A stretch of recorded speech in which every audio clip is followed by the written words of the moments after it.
प्यारे बच्चों, कक्षा 10 के सामाजिक विज्ञान की कक्षा में आपका स्वागत है। आज हम लेते हैं लेक्चर नंबर 13। दूसरे अध्याय में जो आपको आज बताया जाएगा वह है भारत में वन और वन्यजीव संसाधनों के प्रकार एवं उनका वितरण। देखिए, यदि हम वन और वन्यजीव संसाधनों को संरक्षित करना चाहें तो उनका नियंत्रण, प्रबंधन और विनिमय अपेक्षाकृत कठिन है। भारत में ज़्यादातर वन और वन्य जीव या तो प्रत्यक्ष रूप में सरकार के अधिकार क्षेत्र में चले गए हैं या वन विभाग अथवा अन्य विभागों के जरिए सरकार के अधिकार में। तो इन सारी चीज़ों को यहाँ कुछ नीचे बिंदुओं के द्वारा विभाजित करने की कोशिश की गई है। तो देखिए, सबसे पहला है आरक्षित वन। देखिए, देश में आधे से अधिक वन क्षेत्र आरक्षित वन घोषित कर दिए गए हैं। जहां तक वन और वन्य प्राणियों के संरक्षण का सवाल है, तो वह आरक्षित वनों को सर्वाधिक मूल्यवान समझा जाता है। जो आरक्षित वन होते हैं, जो सरकार के अधिकार में हैं, उनकी जो वैल्यू है, अर्थात उनकी जो कीमत है, वो सबसे ज़्यादा समझी जाती है। दूसरा है रक्षित वन। देखिए, वन विभाग के अनुसार देश के कुल वन क्षेत्र का 1/3 हिस्सा रक्षित है। 1/3, 1/3।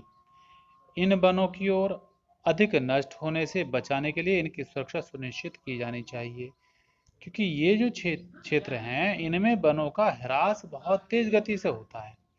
तो इन वनों के ह्रास को रोकने के लिए, इनका शोषण रोकने के लिए हमें कुछ ऐसे नियम, कुछ ऐसी सुरक्षाएं अपनानी बहुत ज़्यादा ज़रूरी हैं जिससे कि इनको बचाया जा सके। तीसरा है अवर्गीकृत वन। देखिए, अन्य सभी प्रकार के वन और बंजर भूमि जो सरकार, व्यक्तियों और समूह के अधिकार में होते हैं, वो क्या कहलाते हैं? अवर्गीकृत वन कहे जाते हैं। ठीक है, तो इस तरह से इनको जो है 3 भागों में विभाजित किया गया है: आरक्षित वन, रक्षित वन और अवर्गीकृत वन। देखिए, आरक्षित और रक्षित वन वे स्थायी वन क्षेत्र हैं जिनका रखरखाव इमारती लकड़ी, अन्य वन पदार्थों और उनके बचाव के लिए अधिकतर किया जाता है। मध्य प्रदेश में स्थायी वनों के लिए सबसे अधिक क्षेत्र है, जो कि प्रदेश के कुल वन क्षेत्र का लगभग 75% है। समझे जी? इसके अतिरिक्त आंध्र प्रदेश, जम्मू और कश्मीर, उत्तरांचल, केरल, पश्चिमी बंगाल आदि में भी कुल वनों में एक बहुत बड़ा अनुपात आरक्षित वनों का है, अर्थात बहुत बड़े भूभाग पर क्या है? वन है। पूर्वोत्तर की अगर बात करें, हमारे भारत के जो पूर्वोत्तर राज्य हैं, पूर्व की साइड में, उनके सभी राज्यों और गुजरात में अधिकतर वन क्षेत्र अवर्गीकृत वन है तथा स्थानीय समुदायों के प्रबंधन में है। सरकार के अधिकार में नहीं, बल्कि स्थानीय जो समुदाय, जो संस्थाएं होती हैं, उनके अधिकार में है। इसीलिए इन चीज़ों को, इन क्षेत्रों के जो वन हैं, इनमें शोषण ज़्यादा होता है। इनको जो नष्ट करने की जो प्रक्रिया है वह ज़्यादा है।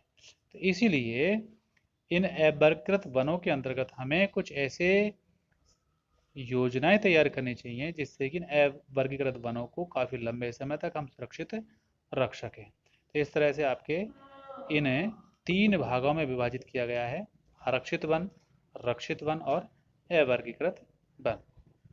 आगे कल बताया जाएगा। धन्यवाद।